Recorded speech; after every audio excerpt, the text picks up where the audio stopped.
네, 안녕하십니까. 고종환 TV를 운영하고 있는 고종환 한국자산관리연구원장입니다. 이번 시간은 우리 모두가 관심이 높은 내년도 2023년 부동산 경기 예측 및 자산관리 전략 또는 내 집 마련 전략에 대해서 알아보도록 하겠습니다. 먼저 부동산 시장의 하락세가 이 연말을 앞두고 더 가파르게 나타나고 있습니다. 심상치가 않습니다. 거래 절벽 속에 아파트 가격 하락폭이 사상 최대치다. 이런 한국부동산원의 발표가 잇따라 나오고 있고요. 거래량은 전국적으로는 반토막이 났고, 더 심각한 것은 서울인데 7분의 1 내지 8분의 1 수준으로 거래량이 급감해서 빙하기라는 말도 나오고 있습니다. 거래량이 이렇게 급감하고 있다는 것을 우리가 주목하는 이유는 가격의 1, 2분기 선행하는 지표이고, 또 이렇게 거래가 안 되다 보면 결국 동맥 경화, 유통 속도가 좀 느려지게 되고, 이런 점들은 결국 앞으로 부동산 경기가 더 침체될 것이다, 이를 알려주는 선행지표 역할을 하기 때문입니다. 어떤 이는 이런 질문을 합니다. 집값과 전세값이 동반 하락하는데 집값이 떨어지는 이유는 금리 급등으로 인해서 집값 상승 기대감이 떨어져서, 그래서 집값이 하락하는 이유는 좀 이해가 되는데 전세값은 왜 떨어질까요? 이 언론인이 가끔 질문을 합니다. 특히 전세값은 수요 공급에 의해서 되는데 서울 지역의 아파트의 공급 입주가 늘어난 것도 아닌데 왜 또 전세값은 떨어지나요? 나름 일리가 있는 지적인 것 같아요. 우리가 알아야 될 게 두 가지가 있는데요. 우선 과거의 패턴을 보면 이 부동산 경기가 빠질 때는 이 집값과 전세값이 동반해서 하락하는 경우가 많았다는 점이고요. 두 번째는 집값이 오를 때는 1차 전세 가격이 먼저 오르고 2차 매매 가격이 오르는 수가 많았어요. 그러니까 결국 집값이 오를 때는 전세 매매 동시에 같이 오르고 떨어질 때는 같이 떨어지더라 하는 점입니다.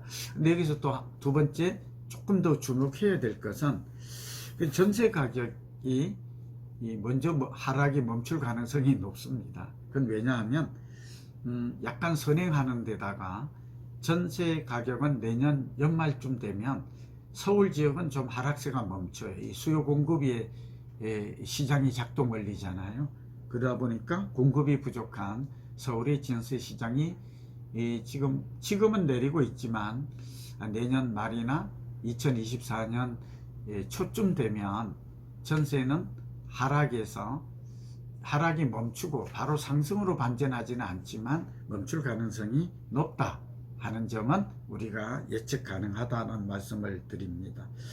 자, 미래 집값이 가장 궁금하죠? 미래 집값을 알기 위해서는 이전에도 제가 설명을 드렸습니다만 한 7가지 그 변수가 가장 중요합니다. 영향 요인이라고 하는데, 첫 번째는 수급, 두 번째는 정책, 세 번째는 금리와 유동성, 네 번째는 심리, 다섯 번째는 해외 부동산 동향, 이렇게 꼽고, 또 많게는 환율도 꼽고 여기에 주택담보대출 잔고 추이라든지 한 10가지를 꼽는데요. 이거는 평상시에 정상적인 시장에서 하는 얘기고, 최근에 가장 큰 영향력을 발휘하는 것은, 가장 핵심적인 변화 요인은 역시 금리라고 볼 수 있습니다. 금리가 이렇게 부동산 시장의 가장 큰 요인으로 등장한 것은 2020년 우리가 코로나가 발생하고 나서 코로나 팬데믹 이후에 미국도 그렇고 전 세계적으로 금리를 제로금리 수준으로 다 내렸잖아요. 우리도 0.5% 수준으로. 이렇게 됨으로 따라서 유동성이 늘어나고 2배 이상 늘었죠. 그렇기 때문에 집값도 2배 이상 올랐다라는 이 공식을 우리는 알고 있습니다. 그래서 지금은 2, 3년 전과 2년 전과 반대로 금리가 급등하고 있잖아요. 그러다 보니까 금리의 영향력이 집값에 미치는 영향도, 기여도라고 하는데, 이게 한 40% 이상이라고 하는데 지금은 한 60% 이상 정도로 압도적인 큰 영향을 미치는 것으로 볼 수 있겠습니다. 여기서 한 가지 중요한 것, 전세 가격이 만약에 내년 하반기나 내후년 초쯤에 이제 스톱을 하고 하락이 멈추고 집값은 계속해서 한 2, 3년 내린다면 오늘 내 집 마련 전략, 자산관리 전략의 관점에서는 정말 매수의 호기, 그러니까 바닥에서 집을 살 수 있는 대기회가 올 수도 있다라는 점입니다. 그 얘기 때문에 오늘 이 방송을 좀 하는 것이고요. 예를 들면 전세가율이 현재는 서울의 아파트는 55% 수준인데 이게 만약 70% 수준으로 간다면 70% 수준으로 간다면 이때는 서울의 아파트의 가격인데 우리가 전세 분모인 매매가, 분자인 전세가, 전세가는 스톱을 하고 매매 가격이 내리게 되면 전세가율이 쑥 올라가니까 이때는 우리가 매수의 시점으로 우리가 이 발상의 전환을 통해서 착안할 수도 있겠다 하는 말씀을 좀 드립니다. 자, 이제 결론입니다. 부동산 시장이 안정되기 위해서는 첫 번째는 거래가 증가해야 됩니다. 거래가 바닥 거래에서 한 30% 이상 더 증가해야 되고요. 두 번째는 전세 가격 하락이 멈춰야 됩니다. 전세가 오른다면 더 좋겠죠? 네.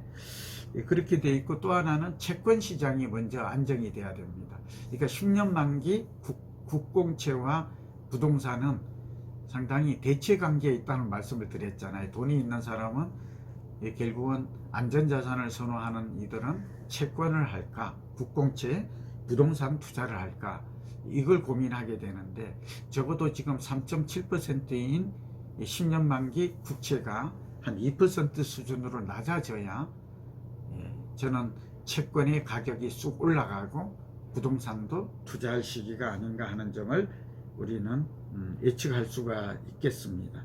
또 하나는 거품 붕괴론인데 서울 같은 경우는 한 35% 평균적으로, 강남은 한 50% 정도가 고점에서 빠진다면 이것도 하나의 바닥 징후, 또 바닥, 그러고 나서 다시 오른다면 바닥 탈출 신호다라고 해석할 수 있습니다.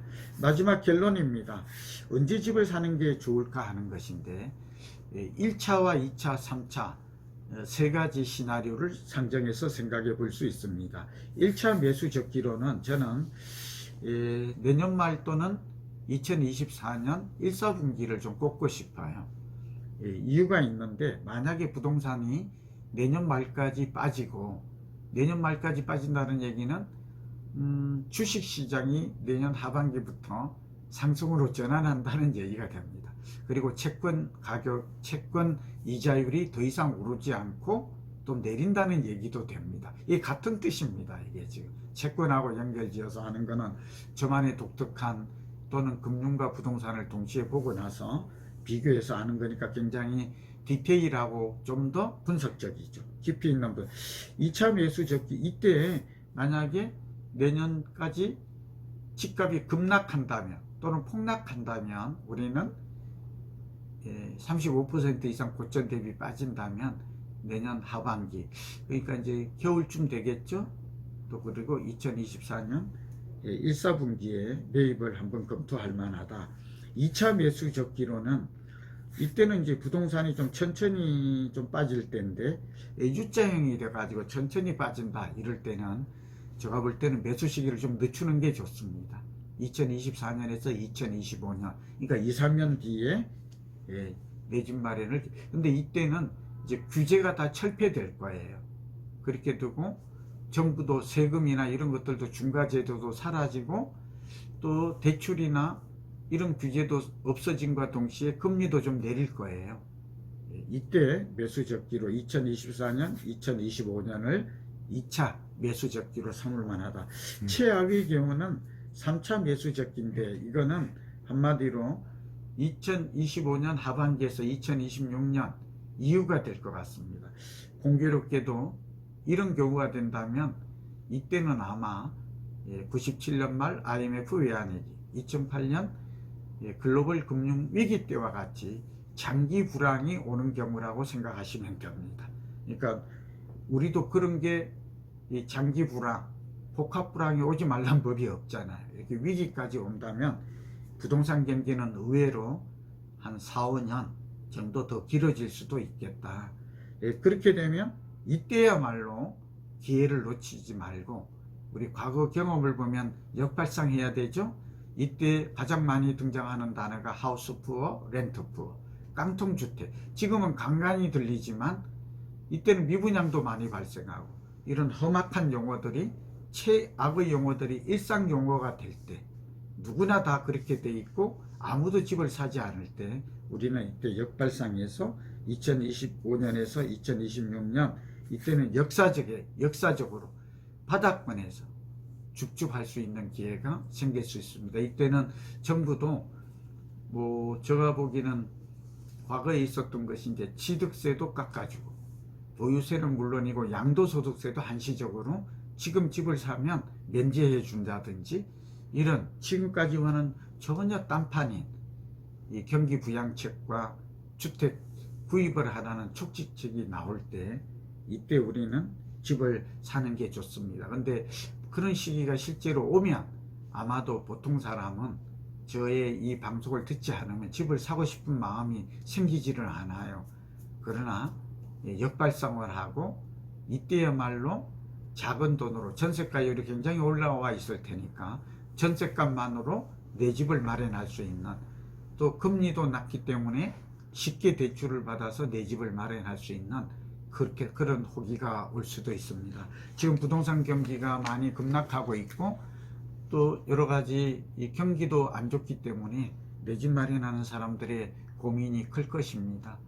그러나 앞으로 더 만약 부동산 경기가 얼어붙고 침체기가 오고 불황기가 오고 부동산 가격이 지금보다 더 떨어진다면 서울이나 수도권 대도시에 있는 우리는 무주택자나 실수요자는 오히려 역발상을 통해서 내 집을 적은 돈으로 마련할 수 있는 기회가 올 수도 있다는 점에서 이거는 위험 요인으로만 생각하지 마시고 저랑 함께 이렇게 공부를 꾸준히 하면서 그 기회를 살리는 창의적이고 과학적 해법이 중요하다는 말씀을 드립니다. 여러분 건강하시고 행복하십시오.